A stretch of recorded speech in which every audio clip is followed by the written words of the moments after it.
Excellencies, ladies and gentlemen, warm yakwe and greetings from the Republic of the Marshall Islands. I am very pleased to join you all today in this important event of the Climate Vulnerable Forum. The RMI acknowledges the leadership of Bangladesh and Her Excellency Sheikh Hasina, the CVF Chair.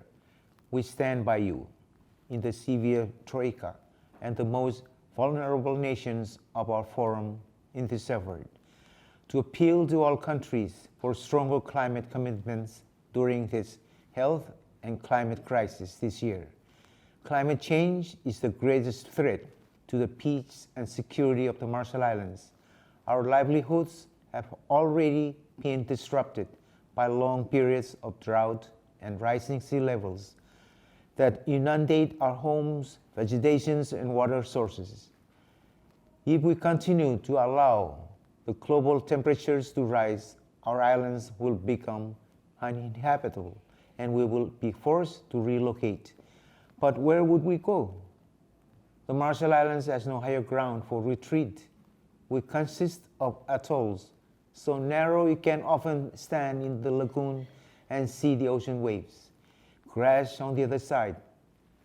The impacts are already felt today in king tides that bring floods to most of our dry land each year, the growing power of typhoons and salt water from once clear wells contaminated by the rising ocean. And they are worsening, not just in our population, but around the world. Communities are all facing serious challenges, and it is an essential point of humanity that none of us is spared in our suffering. Today, we are faced with an unprecedented crisis that is an added challenge. The RMI is fortunate enough to remain COVID-free, and we extend our condolences to those affected by this pandemic and our words of strength and support.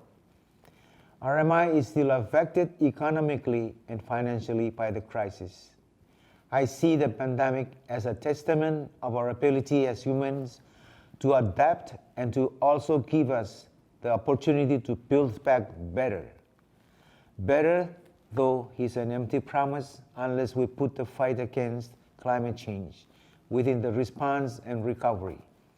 As challenging as that is, we cannot delay.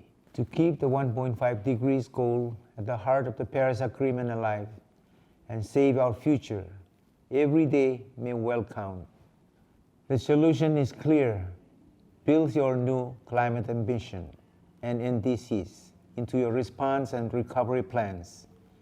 Midnight on the 31st of December 2020 is our survival deadline.